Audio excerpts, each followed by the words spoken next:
الرحمن الرحیم.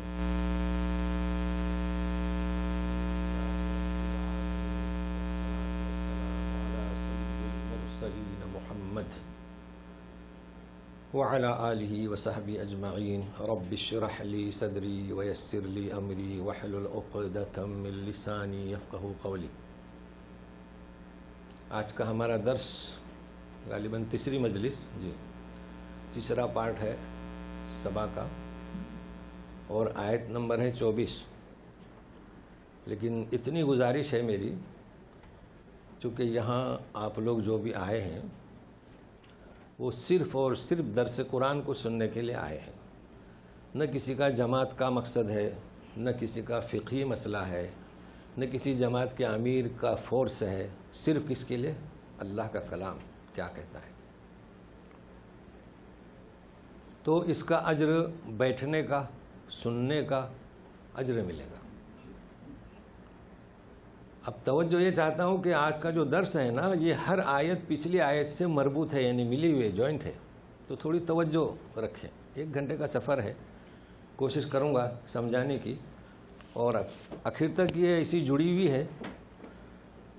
اور ظاہر ہے کہ ہمارے یہاں ہر مکتب فکر والے لوگ رہتے ہیں. شروع سے یہاں پر تبلیغی جماعت والے بھی ہیں، جماعت اسلام والے بھی ہیں، اہل حدیث والے بھی ہیں، اور بریلی والے بھی آتے تھے، اب بھی ہیں، اور شیعہ بھی آتے تھے ہماری کلاس میں. الحمدللہ یہ تجربہ میرا رہا ہے. تو ان کو کیسے سمجھانا، کیسے ان سے گفتگو کرنا. لیکن آج میں ایک ایسا پیغام دے رہا ہوں، اور میں نہیں، صرف آپ تک پہنچا رہا ہوں. تو اس کو ذرا غور سے سنیں، اور وہ بالکل جیسے کہ اللہ تعالیٰ نے رسول سے جو حکم دیا وہ میں پیش کروں گا. تو جڑے رہیں میرے ساتھ میں. اعوذ باللہ من الشیطان الرجیم. بسم اللہ الرحمن الرحیم. قل من يرزقكم من السماوات والأرض قل الله وَإِنَّا أَوْ إِيَّاكُمْ لَعَلَى هُدًى أَوْ فِي ضَلَالٍ مُبِينٍ. اب کیسے لگ رہا ہے آپ کو ضلال مبین یا ہے کہ ضلال مبین؟ کوشش کرنی چاہیے، کوشش کرنی چاہیے. تو سب سے پہلے یہاں آپ توجہ دیں، یہ ایک آیت ہے کہ پہلی دفعہ ایک ہی آیت میں 2 قل آئے ہیں. دیکھیے، قل پھر ہے قل، 2 قل آئے. مزید 2 جملے ہیں اس آیت میں، 2 سینٹنس ہے. پہلا قل اور دوسرا قل، یہ ایک سینٹنس ہوا، اور پھر وَإِنَّ سے دوسرا سینٹنس. تو گویا کہ ایک جملے میں 2 قل ہیں. اب قل کسے کہتے ہیں؟ آپ کہیں گے کہ کہنا بالکل صحیح ہے، لیکن یہاں ہم کس معنی کا تعین کریں گے؟ تو سنیے، ترجمہ صرف اے رسول پوچھو ان سے. کس نے تعین کیا پوچھو ان سے؟ من یرزقکم، تمہیں روزی کون دیتا ہے آسمانوں سے. تو اس نے تعین کیا کہ پوچھو ان سے. سوال ہو رہا ہے نا، کون؟ اور زمین سے. اب دوسرے قل کا ترجمہ کیا کریں گے؟ پوچھ لیا، خاموش ہیں، جواب دو اللہ. کیسے معنی کا تعین ہو گیا؟ قل اللہ، جواب دو. ابھی دوسرے سینٹنس کا صرف ترجمہ کرتے ہیں، اس پر تو گفتگو بعد میں ہوگی. وہ تو ہمارے اور آپ کے لیے ہے، ساری جماعتوں کے لیے، مسلمانوں کے لیے ہے. بے شک ہم، او ایاکم، یا تم. ہم یعنی کون؟ نبی کریم صلی اللہ علیہ وسلم. یہ اللہ تعالیٰ رسول سے کہہ رہے ہیں کہ پوچھو، جواب دو. اور یہ بھی جواب دو، یہ دوسرا جملہ جواب دو، ہم اور تم. تو او ہے، کیا ہے؟ او. ایاک نعبدو یعنی تو، ایاک، ایاکما تم دو، ایاکم تم سب. تو آئے مشرکین عرب تم سب. عورت کے لیے آئے گا ایاکی، سب عورتوں کے لیے ایاکن، سورہ یوسف میں پڑھ چکے ہیں. تو یہاں مراد سارے عرب جو اس وقت تھے، ہم یا آپ. او دو میں سے ایک ہدایت پر ہیں یا دو میں سے گمراہی پر ہیں، سری گمراہی۔ تو اب شروع کرتے ہیں پہلے سینٹنس سے۔ پوچھو ان سے روزی کون دیتا ہے آسمانوں سے، کیا مطلب؟ اس کا مفہوم سمجھا رہا ہوں ابھی۔ آسمان سے روزی کون دیتا ہے، اس کا مطلب یہ کہ بتاؤ بارش کون برساتا ہے نا؟ زمین سے کون روزی دیتا ہے بتاؤ؟ کسان جب دانہ بوتا ہے تو مٹی کے نیچے اسے حیات کون دیتا ہے؟ پھر جب کمپل نکلتی ہے باہر نازک سی تو سورج کی تمازت سرد گرم ہواؤں کی لہروں سے اس کی کون حفاظت کرتا ہے؟ یہ سوال ہے۔ یہ معنی کس کے؟ یرزقکم۔ ٹھیک ہے، اب وہ خاموش ہیں، جواب نہیں دے رہے ہیں۔ اسے سمجھنا ہے وہ کیوں خاموش ہے، جواب دو۔ بارش برساتا ہے اللہ، بیج کی پرورش اللہ، کمپل کی نشوونما اللہ، مگر وہ کیوں خاموش ہیں؟ اور تم ہی پوچھو، تم ہی جواب دو۔ اب اسے سمجھنے کے لیے میں ایک مثال دیتا ہوں۔ آپ کے بیٹے کا کل ایگزام ہے، حالانکہ کل نہیں ہے لیکن ایک مثال دے رہا ہوں۔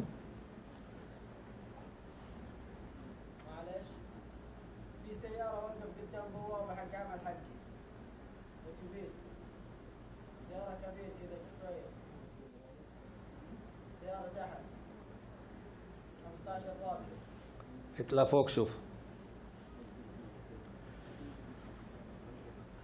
تو کیا کہہ رہا تھا میں؟ ایک مثال دے رہا ہوں جی، کسی نے رکھا ہو تو جائے۔ ہمارے لوگ تو شاید دروازے کے سامنے نہیں رکھتے گاڑیاں جی، بہرحال چھوڑ دیں۔ کسی کی گاڑی ہے دروازے کے ساتھ؟ نہیں ہے، خلاص ختم ہو گیا۔ تو کیا کہہ رہا تھا میں کہ بچے کا ایگزام ہو کل اور وہ گیند ہاتھ میں لے کر نکل رہا ہے، آپ پوچھیں گے بیٹا ایگزام کب ہے؟ وہ جواب نہیں دے گا۔ اس کو سمجھنا ہے کہ یہ مشرکین خاموش کیوں تھے، کیوں جواب نہیں دے گا؟ اگر وہ کہتا ہے کہ ایگزام تو نہیں ہے کل، اس کا ضمیر گوارا نہیں کرتا، مجھے معلوم نہیں، ضمیر گوارا کرے گا باپ کے سامنے؟ اچھا، اگر کہتا ہے کہ ابو جی کل ہے تو بھی مشکل ہے، ابو کیا پوچھیں گے پھر یہ کیا ہے گیند؟ سمجھ رہے ہیں نا اس چیز کو؟ ہاں، اس لیے خاموش ہے۔ اب یہاں آ جائیے، یہ تو مثال ہوئی تاکہ قریب ہو جائیں۔ وہ خاموش ہیں کیوں جانتے ہیں؟ تواتر سے باپ دادا سے چلا آ رہا ہے کہ بارش کون برساتا ہے؟ اللہ، بیج کی نشوونما اللہ، سب اللہ، پہاڑ بنائے اللہ، سب یہ ان کا عقیدہ باپ دادا سے چلا آ رہا تھا۔ اگر یہ کہتے ہیں یہ ہم نے جو لات و منات عزا جو مورتیاں ہم نے بنا کے رکھی ہیں، وہ سوال پوچھنا ان سے، تو ان کا قبیلہ ان کے الٹ ہو جائے گا کہ آپ نے ہمارے قبیلے کے مخالف جواب کیوں دیا؟ ہمارے قبیلے میں تو یہ قانون نہیں ہے، اللہ ہی برساتا ہے، دیکھیے۔ ٹھیک ہے، تو پھر انہیں کیا کہنا چاہے تھا؟ اللہ۔ اگر یہ کہتے کہ اللہ تو پھر رسول پوچھتے پھر یہ جو بت کھڑے ہیں یہ کس بیماری کے لیے، یہ کے علاج کے لیے؟ تو سمجھ گئے خاموش کیوں۔ چلے ایک اور تجربہ، یہ جو ہمارے بھائی مزارات، ابھی تو اس آیت کی شرح لیکن تھوڑا سا پیغام بھی دیتے جاؤں۔ ہمارے بھائی جو جاتے ہیں نا مزارات پہ، ان سے پوچھئے کہ کیا سجدہ کرنا ان تمہارے گمان کے مطابق اولیاء کو جائز ہے؟ تو خاموش رہیں گے۔ کیوں خاموش رہیں گے؟ کیا ہماری شریعت میں لکھا ہے، ان کی کتابوں میں لکھا ہے؟ نہیں، وہ خاموش رہیں گے۔ اگر کہیں گے ہاں تو ان کی کتاب میں بھی نہیں ہے، سجدہ کسی غیر کو کرنا جائز نہیں، اور یہی وجہ ہے کہ آپ نے اخبارات دیکھے ہوں گے، ان کے مفتی حضرات فتویٰ دیتے ہیں کہ مزارات پہ زیارت کے لیے جائے سجدہ نہ کیجیے، تو انہیں یہ گمراہ قرار دیتے ہیں۔ بہرحال ایک نشاندہی کر دیا، یہ بھی خاموش رہتے ہیں۔ لیکن اب بڑا افسوس ہے، ان کے جو علامہ ہیں نا اس کو پلٹ رہے ہیں، کہہ رہے ہیں کہ ہم سجدہ نہیں کرتے، قدم بوسی کرتے ہیں۔ ہاں، اس کو بھی ذہن میں رکھیں۔ لیکن ہمارا موضوع تو یہ ہے، سنیے۔ تو اس لیے یہ خاموش تھے۔ تو ایسے وقت میں ہمیں جواب دینا ہوتا ہے، ایسے وقت میں بچے کو ہمیں سمجھانا پڑتا ہے کہ بیٹا چلو ایگزام کی تیاری کرو، قول اللہ۔ لیکن اب میرے ساتھ میں ہے نا، سنیں، غور سے سنیں۔ ہر جماعت، ہر مکتب فکر کے لوگ ہیں، اور کیوں وہ اس آیت سے بے خبر ہیں اس کی وجہ بھی بتاؤں گا، سنیے گا۔ مشرکین عرب گمراہی پر تھے، مورتیاں کھڑی تھیں، اور اللہ تعالیٰ نے رسول کو بھیجا۔ کیا جواب دینا چاہا تھا؟ دو ٹوک جواب، کہ یہ بت یہ تمہارے پاس ہیں، یہ تم ضلالت پر اور گمراہی پر ہو، اور ہمارا دین حق پر ہے۔ صحیح بات ہے نا؟ مگر نہیں، سنیے، وَإِنَّا أَوْ إِيَّاكُمْ، ہم دو میں سے ایک، آپ اور ہم، یعنی دو جماعتیں، مشرکین عرب اور جو ایمان لائے ہم، ہدایت پر ہیں، دو میں سے ایک، یا دو میں سے ایک گمراہی پر ہیں۔ کیا مطلب؟ اگر ہم ہدایت پر ہیں تو آپ گمراہی پر ہو، اگر آپ ہدایت پر تو ہم گمراہی، یہی مطلب ہوا نا؟ لیکن ایسا کیوں؟ تو سنیے، رسول کو اللہ نے جو بھیجا اس کے مقاصد کیا؟ دیکھیے، اس سے بحث نہیں کہ کثرت امت، یہ تو آپ جان چکے ہیں۔ رسول کے مقاصد میں یہ نہیں ہے کہ کثرت سے لوگ آپ کے پیروکار ہوں، اس سے بحث نہیں۔ اس آیت کو سمجھے، اس کے مقاصد میں یہی نہیں کہ صرف دو ٹوک جواب دے دیا جائے، بلکہ مقاصد میں کیا؟ دلوں کے دروازوں کو دستک دی جائے، دلوں کے دروازوں کو باہر سے بند نہ کیا جائے۔ حق ہے اگر ہم کہیں کہ تم گمراہ ہو، یہ حق ہے، مگر دعوت کے مقصد کے لحاظ سے ایسا کہنا غیر مناسب ہے۔ اگر کہتے کہ تم گمراہ ہو تو گویا کہ باہر سے دروازہ بند کر دیتے۔ تو کیا دیا؟ سوچ، غور و فکر کرو کہ ہم دو میں سے ایک، دستک دے دی۔ تو معلوم ہوا کہ اللہ تبارک تعالیٰ کیا کہتے ہیں کہ دعوت کے مقصد کے خاطر، تبلیغ کے مقاصد کے خاطر، لوگوں کی اصلاح کے مقاصد کے خاطر اس رویے کو اپنانا چاہیے کہ انہیں آپ دستک دیں، اور ان کے وہ جو ہے بیدار ہوں ان کے دماغ۔ اس بات کو سمجھ رہے ہیں نا؟ تو ابھی تو بہت کچھ ہے، لیکن تھوڑا سا اب میں ہماری طرف آتا ہوں۔ یہاں سب جماعت کے لوگ ہیں، ہے نا؟ دیکھیے، فقہ کی بات نہیں ہو رہی ہے، میں صرف جماعتوں کی بات کر رہا ہوں۔ فقہ کی تو کئی دفعہ میں بیان کر چکا ہوں۔ ہماری جو جماعتیں کام کر رہی ہیں وہ اس آیت سے بے خبر کیوں؟ اس کی بھی وجہ بتاؤں گا کیوں۔ ان کے اندر یہ کیسے خیال اور وہم پیدا ہوا کہ ہم حق پر ہیں اور دوسرے گمراہ، ہے نا؟ ہمارے یہاں ہمارے یہاں 3 مسجدیں ہیں، اس جماعت کے لوگ اس مسجد میں نہیں جاتے، اپنے اپنے مسجد میں، کیوں؟ تو معلوم ہونا چاہیے کہ یہ ہماری جماعتوں کے دعوت کے جو مقصد ہے اسے یہ سمجھے نہیں، بلکہ یہ تو چھوڑیے۔ دیکھیے، میں کس قسم کا آدمی ہوں، ہر جماعت پر میں 5 سال گزارا ہوں، اور اب بھی جاتا ہوں۔ انہیں یقین ہے کہ یہ شخص کوئی خلاف بات نہیں کرے گا، اور بلاتے ہیں، اب بھی بلاتے ہیں۔ وجہ کیا؟ کہ آپ دستک دیں، سمجھائیں۔ یہ کیسے کہتے ہیں کہ ہم حق پر ہیں؟ یہ کیسے کہتے ہیں آپ؟ کیوں کہتے ہیں؟ ہم ہی جنت میں جائیں گے۔ تو اب سوال یہ آتا ہے کہ میں آپ کو بتاؤں، اس کی وجہ سے پبلک میں نفرت پیدا ہوئی. دیکھیے عوام جو ہے نا، عوام تو بیچارے مجبور ہیں، عوام سے مجھے کچھ کہنا نہیں ہے. وہ اپنے اپنے شیوخ کا، امیروں کی تقلید کرتے ہیں. کن سے کہنا ہے؟ جو ان کے ذمہ دار ہیں. یہ اچھا، اب رہا سوال کہ یہ آیت میں آپ کو نام بتاؤں، اسکالر کے نام بتاؤں گا. دیکھیے ابھی تو جماعتوں کے نام ہو، لیکن کچھ اسکالرز بھی ہیں نا، بہت مشہور اسکالرز ہیں دنیا میں. دیدات پائے جاتے تھے، اسرار احمد پائے جاتے ہیں،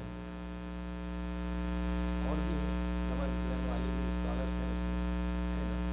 تو کیا وجہ ہے؟ نکالیے تفسیرات. اسرار احمد گزر گئے، کچھ نہیں بیان کیا. کیوں جانتے ہیں؟ شاید میں نام صحیح لے رہا ہوں، ماڈل ٹاؤن کی مسجد ہے.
المسلمین والے بنیے، پھر آپ کے یہاں جو جماعت ہے اس کے ساتھ مل کے کام کریے. تو یہ بہرحال یہ ہٹ کر پیغام، لیکن ضروری بھی تھا یہ پیام میرا. اب آئیے کیا کہا گیا؟ ہدن او فی ضلال مبین. دستک دے دی، دروازہ بند نہیں کیا.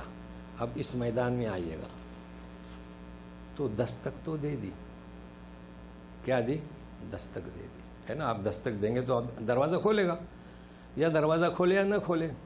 مگر ایک اور چیز اگلی آیت جو آ رہی ہے، کیا اس کا نام؟ لمحہ فکریہ. آپ سنتے ہوں گے لمحہ فکریہ کسے کہتے ہیں. تو لمحہ فکریہ انہیں دستک دی، وہ لوگ ہوشیار ہو گئے کہ کیا سوچ رہے ہیں، مزید ایک لمحہ فکریہ. تو لمحہ فکریہ کسے کہتے ہیں میں بتاتا ہوں، ایک سمپل بات. لمحہ فکریہ اسے کہتے ہیں کہ آپ یوں نہ کہیں کہ یہ جائز ہے اور ناجائز ہے، یہ فتویٰ نہ دے. یہ ہمارے لوگ بہت جلدی فتویٰ دے دیتے ہیں. ہمارے یہاں ایک صاحب نے بہت اچھی کتاب لکھی تعزیہ داری پر اور فتویٰ دے دیا. وہ منع کر رہے ہیں بدعت سے, بولے 3 دن کے بعد تعزیت کے لیے جانا حرام ہے. میں نے کہا یہ آپ کیا کہے گئے, آپ نے فتویٰ کیوں دیا؟ میں جدہ سے جاؤں گا, اپنے کزن جو فوت ہو چکا ہے, تو کیا میں تعزیت کو نہیں جاؤں گا؟ تو آپ نے فتویٰ کیوں دیا؟ فتویٰ غلط ہوا نا. یہ کیا؟ تو اس طریقے سے غلطیاں ہو رہی ہیں. تو فتویٰ نہ دیں بلکہ لمحہ فکریہ. دیکھیں میں آپ کو بتاتا ہوں, وہ لوگ پسند کریں نہ کریں. ہمارے یہاں ہم نے کہا کہ ایک مسجد بنائے جس میں عورتوں کے لیے جگہ ہو. کہاں؟ مرد کے بازو میں نہیں, پیچھے بھی نہیں, کہاں؟ دیوار کے اوپر نیچے جہاں. ہم نے دیکھا تو لوگوں نے کہا کہ فتوی دینا شروع کر دیے کہ یہ تو ابھی حالات صحیح نہیں ہے, یہ ناجائز ہے. تو ہم نے لمحہ فکریہ دیا. اس کو کہتے ہیں کیا؟ لمحہ فکریہ. ہم نے کہا اچھا شادی بیاہ میں ہماری عورتیں آتی ہیں, میک اپ لگا کر, لالی پاؤڈر لگا کے آتی ہیں, ساڑی بھی دکھاتی ہیں, زیور بھی دکھاتی ہیں, آتی ہیں ایک ساتھ. وہ کھانے کے لیے بھی قطار لگتی ہے ایک ساتھ. اسے کیا کہیں گے؟ لمحہ فکریہ. اچھا مال میں آتی ہیں ایک ساتھ. 2 مثالیں کافی ہیں. ہر فنکشن میں جاتی ہیں. اور ہم مسجد میں برقعے میں باوضو بلا رہے ہیں تو آپ کو فکر لگ گئی کہ جائز ناجائز ہے. اس کا نام کیا؟ لمحہ فکریہ. یعنی آپ یوں نہ کہیں کہ جائز ہے, یوں نہ کہیں کہ ناجائز ہے, آپ ان سے پوچھیں جیسے یہاں پوچھا گیا. تو لمحہ فکریہ پوچھ رہے ہیں کہ برسات کون برساتا ہے تو خاموش ہیں, بیج کون اگاتا ہے تو خاموش ہیں. چلیے دونوں میں سے ایک ہدایت پر اور ایک گمراہ پر. سنیے, وَلَا تُسْأَلُونَ عَمَّا أَجْرَمْنَا وَلَا نُسْأَلُ عَمَّا تَعْمَلُونَ. کچھ چھوٹا نہیں نا؟ ہاں قل, جی جی جی جی, قُل لَا تُسْأَلُونَ عَمَّا أَجْرَمْنَا وَلَا نُسْأَلُ عَمَّا تَعْمَلُونَ. چونکہ لا تسألون سے کیسے شروع کریں, یہ مسئلہ ہو گیا. تو انہیں لمحہ فکریہ دے دیں. جی کیا ہم ہدایت پر یا آپ ہدایت پر, ہم گمراہ یا آپ گمراہ. سنیے, لا تسألون عما اجرمنا, تمہارے گمان کے مطابق ہم مجرم ہیں, باپ دادا کا دین ہم چھوڑے ہیں. دیکھو یوں نہیں کہا کہ تم گمراہ ہو ہم گمراہ ہو, تو ہم سے پوچھا جائے گا. اور تم اگر جو کچھ کر رہے ہو تو ہم سے نہیں پوچھا جائے گا. ولا نسألو, اس کا نام کیا؟ لمحہ فکریہ. تو پیغام یہ دوں گا, جب آپ لوگوں کو دعوت دیں تو خدا را جائز ناجائز استعمال نہ کریں. کیا کریں؟ لوگوں کو بیدار کریں, دستک دیں. یہ قرآنی تعلیمات ہیں. آپ کسی جماعت سے میں ہو, کام کریں, اپنے لوگوں کی اصلاح کریں. اچھا سنیے گا, مگر اتنا ہی کافی نہیں, اسی پر بس نہیں کیا, بلکہ اور ایک تحریک, ہمارے یہاں کہتے ہیں نا تحریکی کام, سنتے ہوں گے نا, محرک, سرگرم عمل, فعالیت. تو اور ایک ممیز بات, تو سنیے کیا ہے. پھر بھی قل ہے جی, قل یجمع بیننا ربنا ثم یفتح بیننا بالحق وهو الفتاح العلیم. انہیں یہ بتا دو تاکہ ان میں کچھ بیداری آ جائے کہ جسے تم کہتے ہو, عقیدہ جو تمہارا ہے, جس پر تم خاموش تھے, بارش کون برساتا ہے؟ اللہ. جی, یجمع بیننا ربنا, وہ ہمارا آپ کا رب ہمیں ثم یفتح بیننا بالحق, پھر حق کا فیصلہ کرے گا. دیکھو فیصلہ کہاں چھوڑ دیا؟ اللہ پر. ہمیں کیا ہوتا ہے کہ ہم یہ فیصلہ کریں کہ سنا جہنم میں, سنا کافر, سنا گمراہ. سمجھ رہے ہیں میری بات؟ وہو الفتاح العلیم, فتاح صحیح فیصلہ دینے والا, ہر چیز کو جاننے والا. کیوں؟ تو محکمے میں گواہ پر فیصلہ ہوتا ہے نا, دنوں لگ جاتے ہیں, کوشش کرتا ہے ایک دوسرے کی گفتگو سے کہ حق کس کا ہے, مگر یہاں نہیں, ہر چیز کو جاننے والا ہے. جب وہ جاننے والا ہے تو سننے والا بھی ہے، وہ صحیح صحیح فیصلہ کرے گا. یہ تنبیہ دے دی. مگر اسی پر بھی بس نہیں. اب سنیے گا، ساتھ میں رہیے آخر تک. ہمارے لوگ بھی ساتھ میں رہیں جنہوں نے اپنے اپنے بستی کے مزاروں کو یا اپنے اپنے پیران پیر کو وہ درجہ دے رکھا ہے کہ اللہ کے یہاں شفاعت کریں گے. ذرا سن لیجئے، قبل اس کے کہ قیامت کے دن دھوکہ ہو جائے. اللہ کا پیغام ہے سبوں کو، ان لوگوں کو جو مورتیوں کی پوجا کرتے ہیں، جو درختوں کی، جو پہاڑوں کی، جو مزاروں کی. اللہ تعالیٰ کہتے ہیں کہ ذرا مجھے بھی تو بتاؤ. کیسے بتاؤ؟ سنیے. قُلْ أَرُونِيَ الَّذِينَ أَلْحَقْتُمْ بِهِ شُرَكَاءَ كَلَّا بَلْ هُوَ اللَّهُ الْعَزِيزُ الْحَكِيمُ.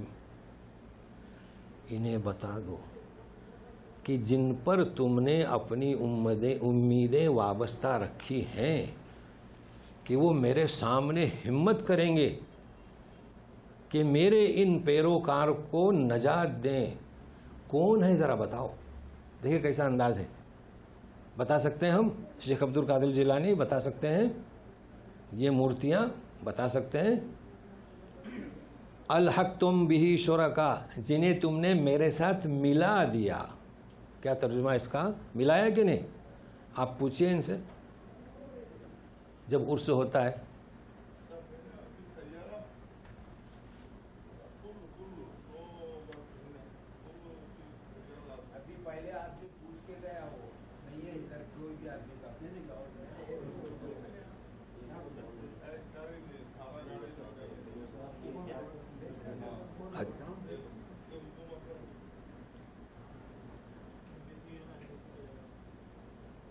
یہاں کی گاڑیاں اٹھا رہے ہیں. ہاں بلڈنگ کے ساتھ میں وہ جائیں اور گاڑی ہٹائیں. ٹھیک ہے. ادھر میں اس بلڈنگ کے ساتھ میں یہ گورنمنٹ کی عمارت ہے نا، ادھر جاری رکھتے ہیں تو کوئی بات نہیں، یہ تو ہوتا رہتا ہے. تو سن رہے ہیں نا بات. اب یہ وہ سنیں گے. ہم کیا کہہ رہے تھے کہ کیا بات چل رہی تھی جی؟ ہاں شفاعت. یعنی ایسا کون فرد جس میں یہ ہمت ہے کہ ہمارے روبرو کھڑا ہو اور یہ جرأت کرے، ایسا بتاؤ. تو یہ تو مشرکین عرب کے لیے تو ہمارے لیے بھی تو ہے نا. آج بھی تو لوگ ایسا اعتقاد رکھنے والے ہیں. تو سنیے.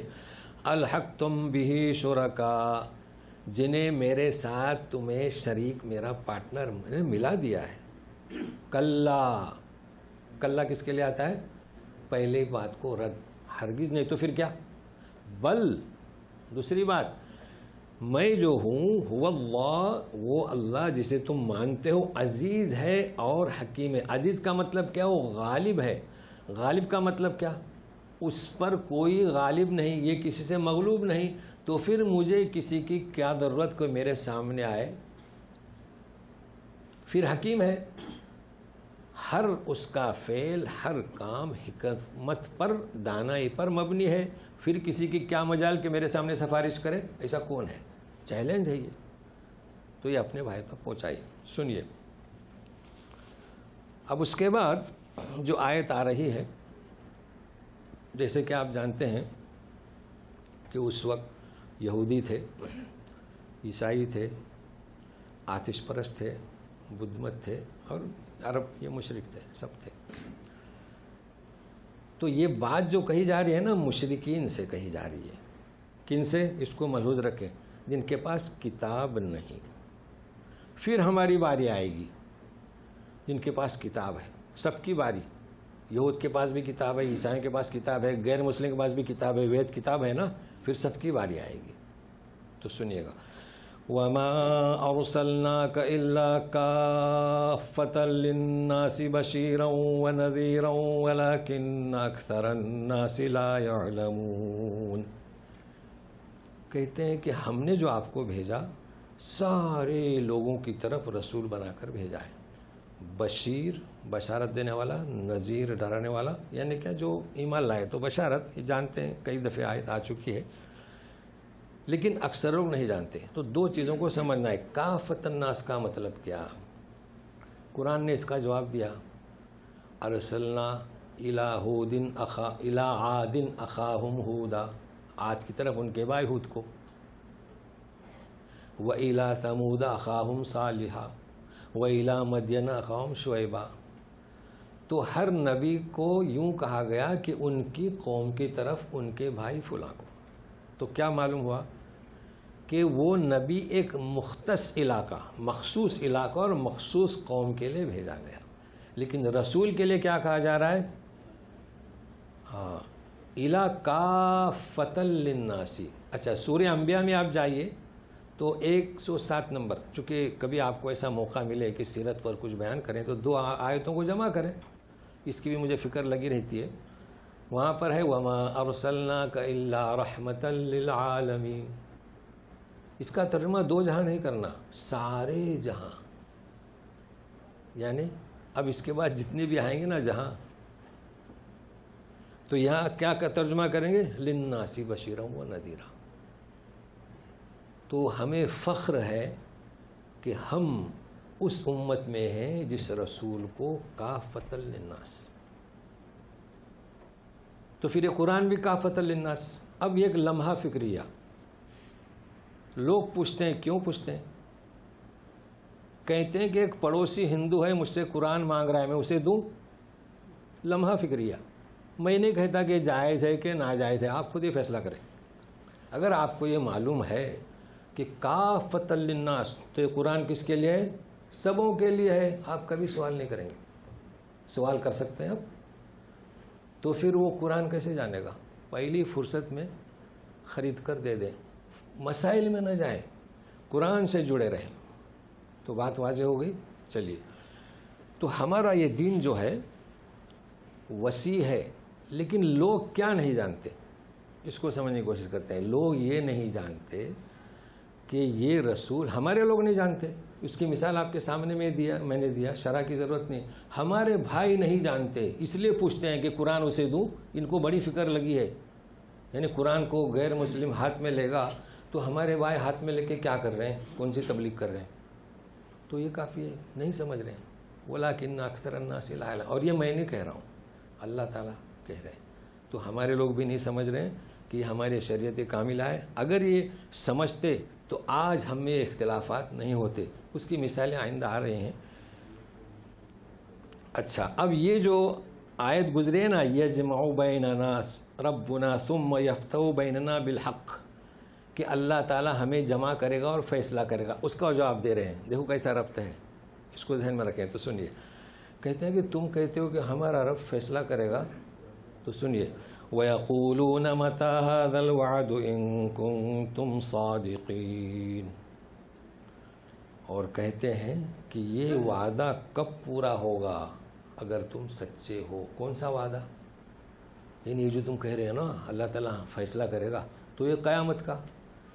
تو اس پر ایک بات کو ملحوظ رکھیں تاکہ اگلی آیت سمجھ میں آئے.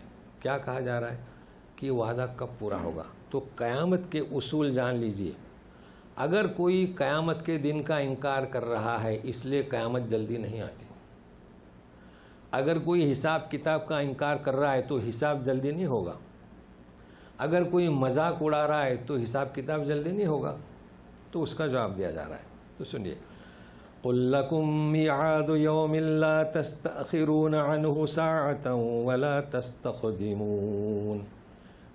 انہیں بتا دیجئے کہ تمہارے کہنے سے میں آج اس کو پیش نہیں کر سکتا، بلکہ ایک وقت مقرر ہے. جب وقت آئے گا لا تستأخرون عنہ ساعۃ، نہ ایک گھڑی آگے بڑھ سکتے ہیں نہ ایک گھڑی پیچھے ہٹ سکتے ہیں. وقت پر آئے گا. اب تمہاری قیامت کب؟ جب تمہاری موت آئے گی. جس کی موت آئی تو قیامت آ گئی. یہ کہا جا رہا ہے. اب جو میں بات کہہ رہا تھا نا، اب دو گروپ کو رکھیے. ایک وہ گروپ جن کے پاس کتاب نہیں، اور ایک وہ گروپ جن کے پاس کتاب ہے. اس میں ہم بھی ہیں. میں انہی کی طرف منسوب کیوں کریں؟ اچھا مشرکین عرب اپنے آپ کو ابراہیمی کہتے تھے، زمانے سے چلا آ رہا تھا، دین ابراہیم پر تھے، لیکن ان کے پاس صحیفہ ابراہیم نہیں تھا، تو وہ احترام کرتے تھے کس کا؟ تورات، انجیل، زبور، ان سے وقت ضرورت پر پوچھ لیا کرتے تھے۔ مگر اب وہ کیا کہہ رہے ہیں، سنیے۔ وقال الذين كفروا لن نؤمن بهذا القرآن ولا بالذي بين يديه ولو ترى إذ الظالمون موقوفون عند ربهم يرجع بعضهم إلى بعض القول يقول الذين استضعفوا للذين استكبروا لولا أنتم لكنا مؤمنين۔ ترجمہ سنیے، جو کفر کی روش اختیار کیے ہوئے تھے نا، کتاب نہیں، وہ کہہ رہے ہیں لن نؤمن بہذا القرآن، اس قرآن پر ہم ہرگز ایمان نہیں لائیں گے۔ مگر دوسری کتابوں کا کیوں ذکر چھیڑا؟ کیونکہ ان کے پاس کتاب نہیں۔ ولا بالذی بین یدیہ، بین یدیہ نے سامنے جو تھے تورات، انجیل، زبور، اس پر بھی نہیں۔ اور اگر آپ دیکھیں گے ظالموں کو جب کھڑے ہوں گے اپنے رب کے پاس، بعضهم الی بعض القول، تو وہ ایک دوسرے پر ایسی بات کریں گے، یعنی پھر مکالمہ ہوگا۔ تو وہ مکالمہ 3 آیتوں تک چلا ہے۔ تو ترجمہ کرتے ہیں تو وہ کہیں گے جو کمزور ہیں وہ اپنے بڑوں سے، یعنی پبلک اپنے لیڈروں سے کہیں گے، کیا کہیں گے؟ لولا انتم لکنا مؤمنین، ارے لیڈروں تم نہیں ہوتے تو ہم مسلمان ہوتے۔ تو یہ تو ترجمہ ہوا، لیکن ایک توجہ آپ کی چاہتا ہوں، دیکھیے الی بعض القول، یہ حجاج بن ثقفی نے 2 زیر لگائے، کتنے؟ 2 زیر، بعض۔ ہندوستان کے قرآن نے 1 زیر کو کاٹ دیا تاکہ آپ کے بات سمجھ میں آئے، اور کیا لگا دیا وہاں؟ نون۔ ابھی آپ دیکھ رہے ہوں گے ایک قرآن میں نون ہوگا، ایک قرآن میں 2 زیر ہوں گے۔ یہ 2 زیر کس کے؟ حجاج بن ثقفی کے لگائے ہوئے۔ تو کیوں زیر لگایا ہندوستان کے قرآن نے؟ اس لیے کہ جب آپ کہیں گے الی بعض، تو آپ نے کیا کہا؟ ضاد نون زیر دن، دن ہے نا، نون ساکن ہوا نا، اسے کہتے ہیں نون تنوین۔ نون الگ ہے، یہ نون نہیں ہے، اس کا ساؤنڈ آتا ہے نون سے، دن۔ آگے کیا ہے؟ القول، تو القول کا حمزہ ساکت، دیکھیں اوپر نشانی کچھ لگی ہے، اب لام بھی ساکت اور نون بھی ساکت، یعنی ساکن، پڑھیں گے کیسے؟ تو زیر لگا دو، تو بعضن القول۔ تو آپ کو معلوم ہونا چاہیے کہ یہ زیر ہمیشہ اصلی نہیں ہوتا، کیا ہوتا ہے؟ عارضی ہوتا ہے۔ تو یہ سہولت کی، یہاں والے تو جانتے ہیں قواعد گرامر، وہ صحیح پڑھتے ہیں، یہ تو پڑھ ہی نہیں سکتے جی۔ ہاں اچھا، بعضن القول۔ اچھا اسی طریقے سے را کے پہلے بھی زیر اصلی نہیں ہوتا ہے، اگر را کے پہلے زیر اصلی ہوا وہ کام کرتی ہے اپنا، کیا کام کرتے ہیں؟ فرعون، وہ زیر کہتا ہے کہ اسے باریک پڑھو میری طرح، فرعون کی رائے تجوید والے جانتے ہیں، کیا کہتی ہے زیر؟ میری طرح باریک پڑھو۔ لیکن اگر وہ اصلی نہیں عارضی ہے، جیسے ارجعی، تو ارجعی میں جو حکم ہے تیسرے کلمے پر کیا ہے؟ پیش نہیں ہے، تو آپ نے زیر لگایا، تو یہ عارضی زیر کچھ کام نہیں کرے گا، را کو پھر پڑھیں گے۔ دیکھیے ارجعی۔ چلیے اب سنیے، یہ کہہ رہے ہیں کہ ہم قرآن کو نہیں مانتے، کتابوں کو بھی نہیں مانتے۔ کیوں نہیں مانتے؟ اس لیے کہ تورات میں لکھا ہے مصدقا لما بین یدی، انجیل میں بھی لکھا ہے من بعد اسمہ احمد، محمد، وید میں بھی لکھا ہے، سنسکرت میں محمدہ پدم پدا۔ تو اگر یہ کہتے ہیں قرآن کو نہیں مانتے، اگر یہ کہتے ہیں کہ ہم زبور کو مانتے ہیں، تو پھر زبور میں کیا لکھا ہے؟ تورات میں کیا لکھا ہے؟ انجیل میں، وید میں کیا لکھا ہے؟ تو اپنی کتاب کی بھی نفی کر دیتے ہیں کہ ہمیں قرآن کو نہیں ماننا، اور قرآن کو نہ ماننے کے لیے اپنی کتاب کی بھی نفی۔ مگر یہ تو ان کے پاس کتاب ہی نہیں تھی، اس لیے انہوں نے جن کتاب کا احترام کرتے تھے نفی کر دی۔ اب ہم چلتے ہیں ان کا مناظرہ شروع ہونے سے پہلے، مناظرہ تو خالی سننا ہے، ترجمہ۔ اب جن کے پاس کتاب ہے ان کا طرز عمل کیا ہے؟ کتاب کس کے پاس ہے؟ یہودی کے پاس ہے، مسیحیین کے پاس ہے، غیر مسلموں کے پاس ہے تو مسلمانوں کو بھی پاس ہے نا. یہ پھر قرآن کو کیوں نہیں مانتے؟ آپ جانتے ہیں ہمارے یہاں شاید یہ ہمارے یہاں کے جو آچاریہ ہیں پنڈت، جب یہ وید پڑھتے ہیں تو وہ کہتے ہیں ہم نے پوچھا، ہم نے سنا، وہ کہتے ہیں کہ یہ وہی محمد ہے صلی اللہ علیہ وسلم ایسی جگہ پر جہاں پر وہ بال یا تو پورے کاٹیں گے یا پورے رکھیں گے، یہ ایسے نہیں رکھیں گے چوٹی، اور ایسے درخت ہوں گے. تو وہ کبھی قرآن کی مخالفت نہیں کرتے، البتہ وہ اپنا مندر بھی چلا رہے ہیں اور قرآن کی بھی بات کر رہے ہیں، کہ چونکہ وہ سمجھتے ہیں کہ وہی ہے. سمجھ رہے ہیں نا؟ تو ہمارے مسلمان بھی وہی ہیں، وہ قرآن کو تو مانتے ہیں کہ قرآن ہے، لیکن عملی طور پر تو جن کے پاس کتابیں ہیں وہ عملی طور پر منکر ہیں. تو اس میں کوئی بھی، میں اس کو استثناء نہیں کر رہا ہوں، تورات والے بھی، انجیل والے بھی، اور وید والے بھی، اور قرآن والے بھی. اگرچہ قرآن کا تو ذرا مشکل بھی ہے، لیکن حقیقت میں یہ ہے. ایک تو مثال میں نے دیا کہ قرآن جو ہے یہ مختص انہوں نے بنا رکھا ہے. اب میں دوسری مثال دیتا ہوں. چلیے، ایک اچھا طریقہ اپنایا ہے قرآن کا. قرآن والوں نے قرآن کا انکار ایک عجب طریقہ اپنایا ہے. وہ کیا بتاؤں آپ کو؟ سننے کے لیے تیار ہیں؟ لمحہ فکریہ ہے. پوچھیے آپ ان سے کہ حضور آپ کا جو مسلک ہے یہ قرآن کی آیت سے ٹکراتا ہے. ابھی کون سی مثال دو؟ چلے ٹرپل طلاق، مگر یہ تو بہت ہوا ٹرپل طلاق. کئی ایسے مسائل ہیں میراث کے کہ بیوی ملیون کے، جو بھائی لوگ فیکٹریوں کے مالک ہیں تو وہ مالک ہو سکتی ہے، مگر کسی کے نزدیک نہیں، طلاق واقع ہو گئی تو اس کو صفر. جب ان سے کہا جائے گا دیکھیے قرآن میں یہ لکھا ہوا ہے، تو کیا جواب دیتے ہیں کتاب والے؟ کون سے؟ وید والے نہیں.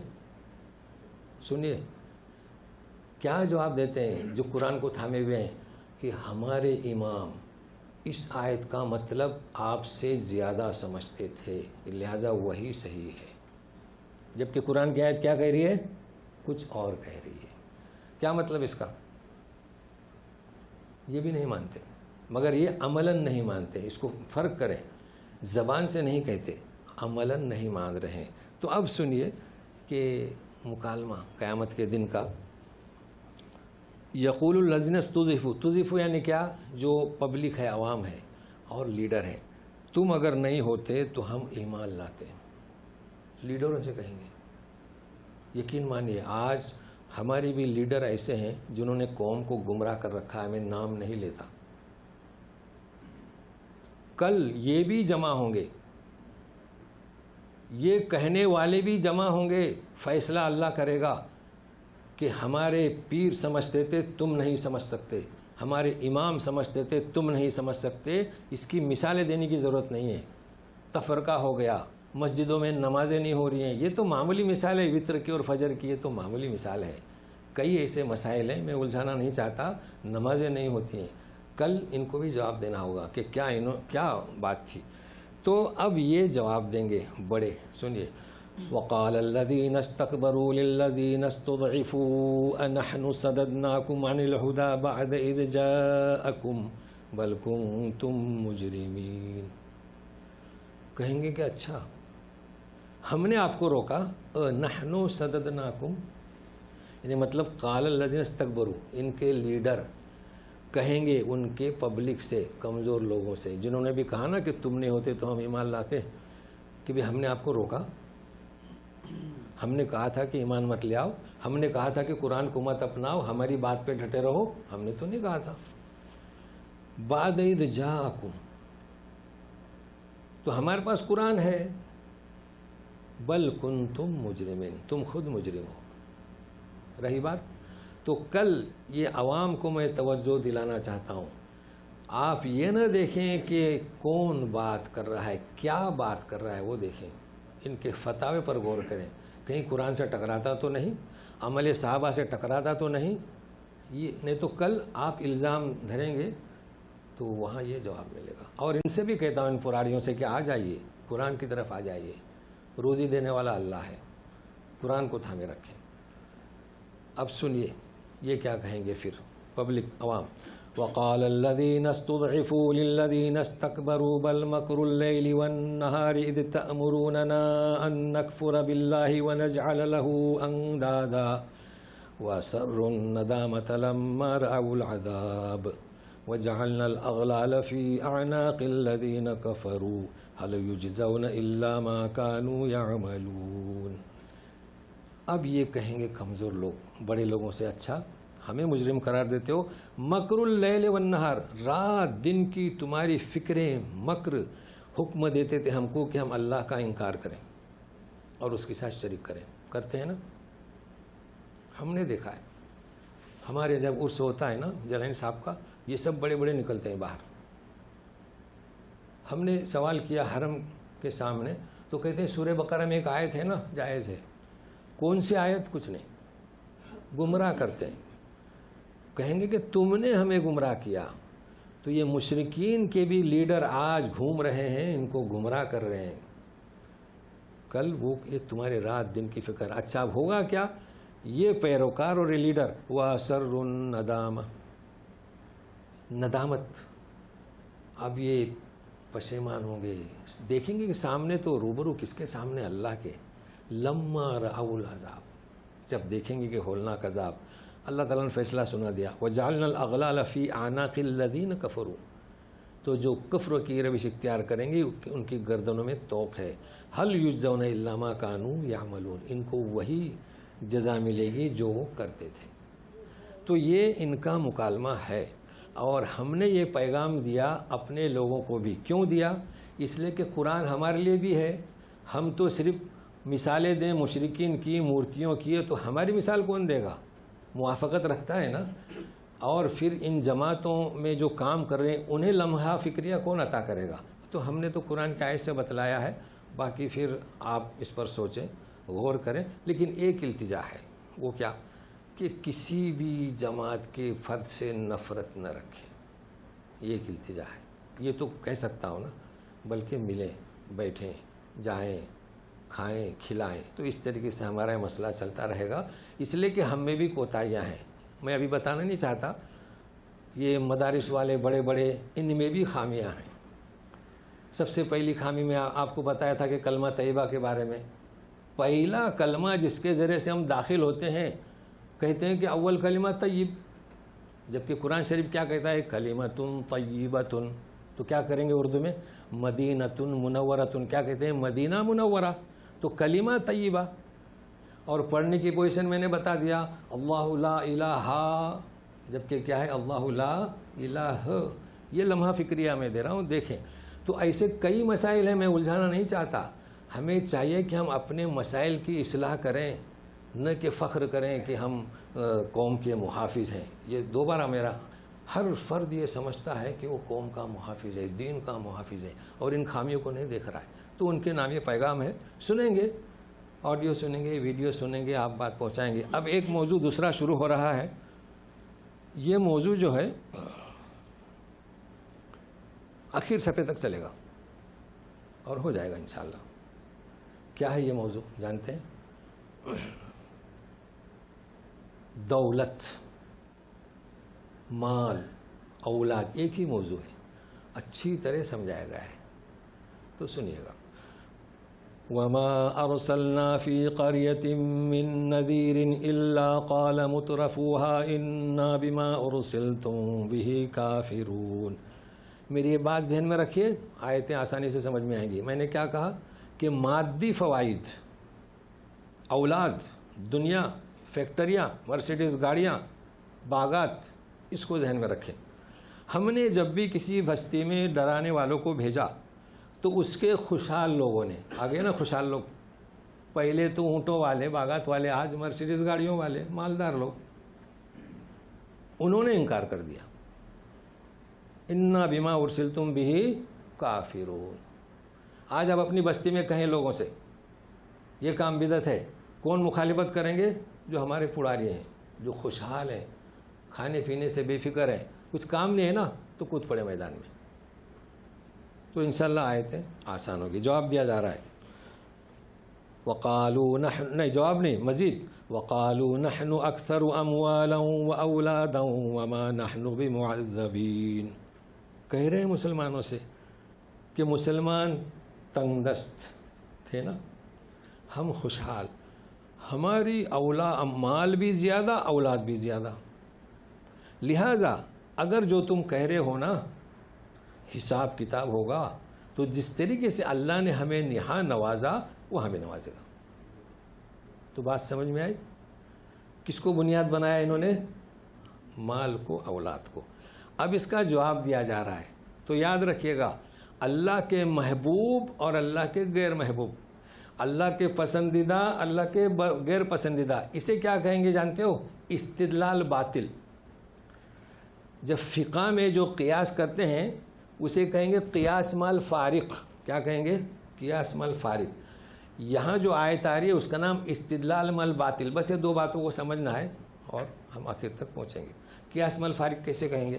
غلط.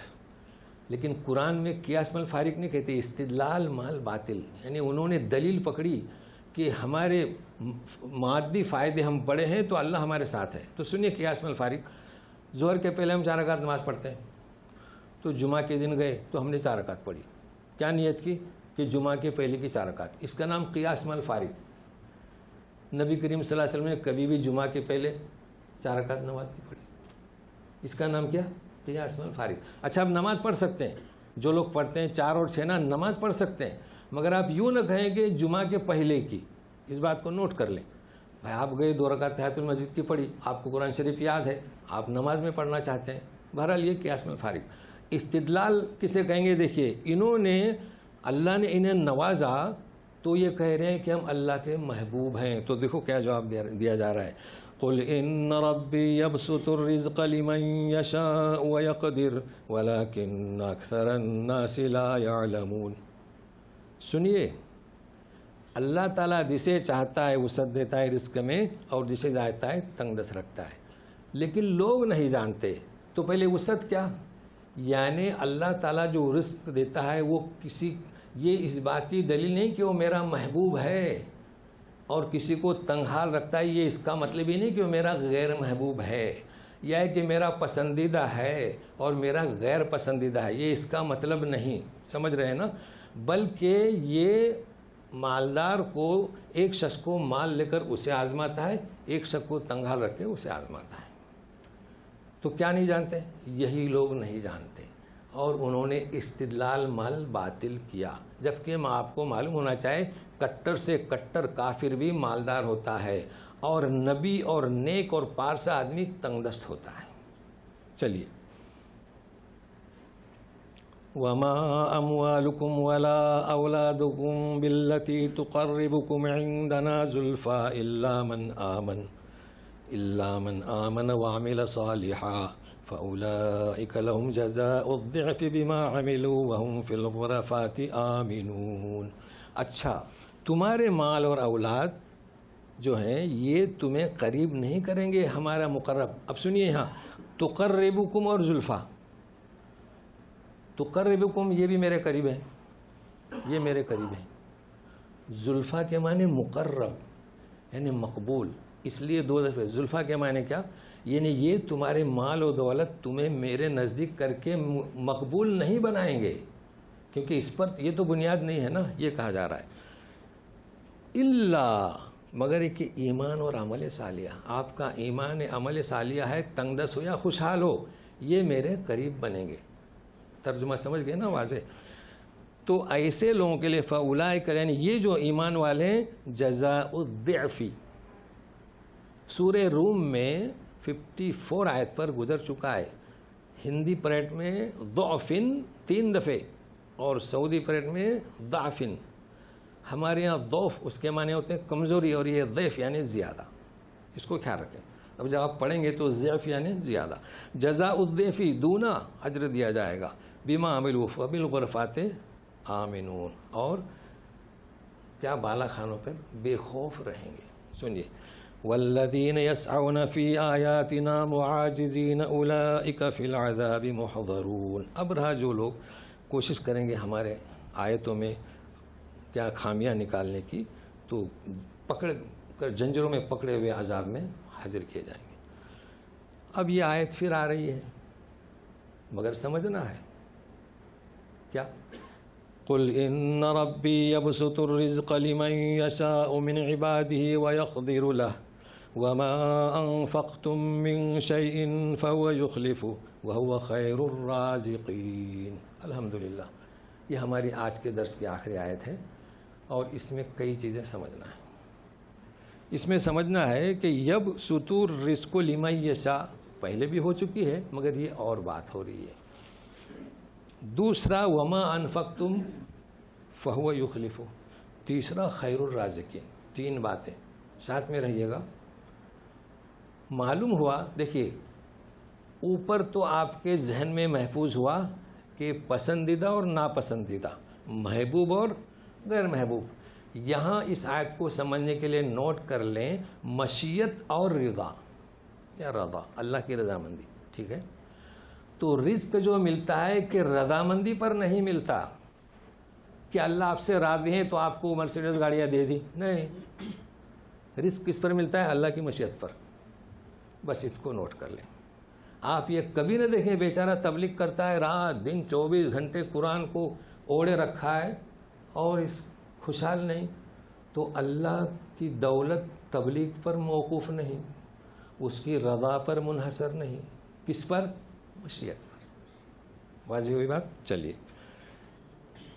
وما انفقتم من شیء، تم کو یہ فکر کرنا چاہے کہ تم جو خرچ کرو گے اے تنگ دست یا خوشحال، تو سنیے فہو یخلفہ،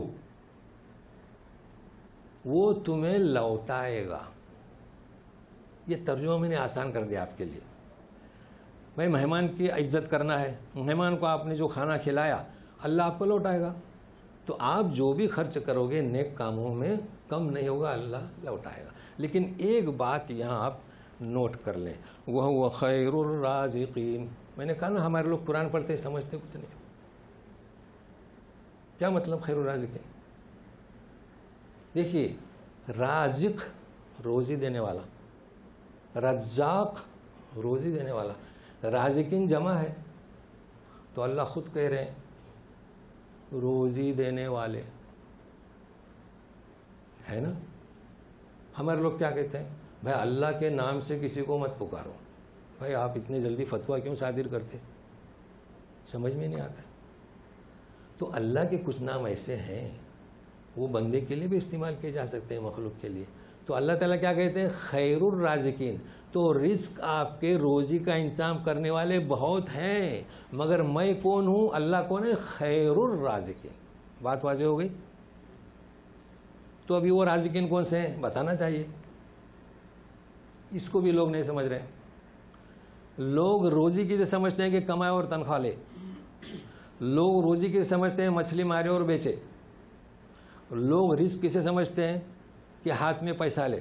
نہیں، آپ کی بیٹی ہیں، 4 بیٹیاں ہیں، آپ تنخواہ لے رہے ہیں، آپ روزی کس کی؟ آپ کی بیٹیوں کی روزی ہے یہ، تو آپ رازق ہوئے کہ نہیں ہوئے؟ رازق ہوئے۔ آپ کے گھر میں بہن رہتی ہے، متوفی ہے، آپ کی تنخواہ ہے، تو اس کی روزی آپ کو مل رہی ہے، تو آپ رازق ہیں لیکن خیر الرازق نہیں ہیں۔ اس بات کو نوٹ کر لیں۔ تو رازق، اچھا ایک بار اور میں بتاؤں، جب لوگ ریٹائر ہوتے ہیں نا، لوگوں کے پاس کئی یعنی دولت ہو جاتی ہے، بینک میں محفوظ ہو جاتے ہیں، اور ہم نے ایسا دیکھا اس لیے میں کہہ رہا ہوں۔ اب کسی کے پاس ملیون ہو جائیں کہ حساب نہ ہو تو بیچارہ پریشان ہو جاتا ہے کہ میں کیا کروں، تو چھوڑ چھاڑ کے بیٹھ جاتے ہیں۔ اب بیٹھے کیا کریں گے؟ دیندار ہو تو تسبیح ہاتھ میں لے کر، نہیں، آپ رازق بنیے۔ وہ کیسے؟ بھائی آپ کے پاس جب اتنا پیسہ ہے کوئی شاپ کھولیے، 3 آدمیوں کو کام پہ لگا دیے، رازق ہوئے کہ نہیں ہوئے؟ لیکن بہترین رازق کون؟ واللہ خیر الرازقین۔ یہ میرا پیغام دینا تھا۔ اگر اللہ آپ کو نوازے، بڑی دولت سے نوازے، تو آپ ہاتھ باندھ کر نہ بیٹھیں، اکیلے کی جنت نہ بنائیں، اکیلے کی روزی نہ بنائیں، نہیں، بلکہ اللہ جو رزق دے رہا ہے آپ اس میں شامل رہیں۔ بہرحال یہ میرے آج پیغامات تھے، اور خاص کر میرا پیغام جو ہے وہ کس کے لیے تھا؟ جماعتوں کے لیے۔ میرا پیغام آپ سمجھ چکے ہوں گے۔ میں دعا کرتا ہوں یہ جماعت والے ہوں یا کہ فقہ والے ہوں یا ہمارے علماء کرام ہوں، مفتیان اعظام ہوں، قرہ ہوں، ہر ایک کو یہ پیغام ہے کہ اس آیت کے پیغام کو اپنائیں، انشاءاللہ ہمارے اختلافات ختم ہو جائیں گے، اور انشاءاللہ اسلام کو جسے کہتے ہیں نشأت ثانیہ کی ضرورت ہے، تجدید کی اس وقت جو زبوں حالی ہے، اللہ ہم میں سے ہر ایک کو توفیق دے برحمتک یا ارحم الراحمین۔ اعوذ باللہ من الشیطان الرجیم۔ قل ان ربی یبسط الرزق لمن یشاء من عباده ويقدر له وما أنفقتم من شيء فهو يخلفه وهو خير الرازقين۔ سبحانک اللہم وبحمدک اشہد ان لا الہ الا انت استغفرک واتوب الیک۔ چونکہ ضروری پیغام بھی تھا تو وقت پر ہیں ہم 5 منٹ سے، ویسے جمعہ کی اذان بھی آج کل 12:15 کے بعد، تو انشاءاللہ اور کچھ پوچھنا ہے آپ کو؟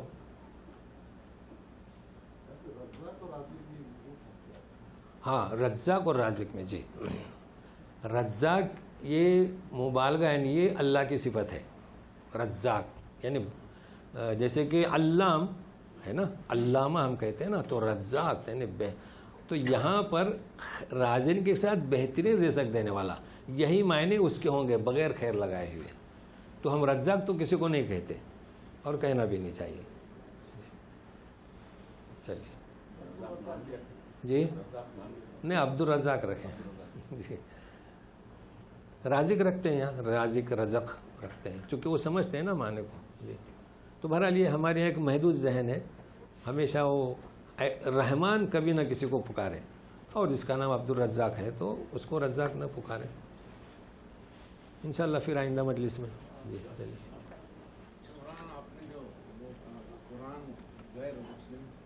وید، ہاں لمحہ فکریہ، آپ قاضی ہیں جی، تو آپ کو کیا اعتراض ہے کہیے؟ ہاں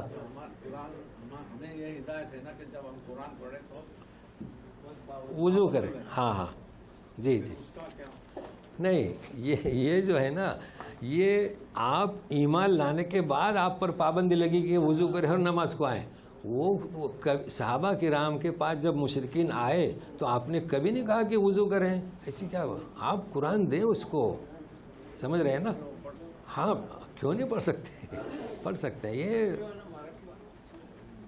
جو مراٹھی انگریزی آپ دے دیں، بالکل بلا شک دے دیں۔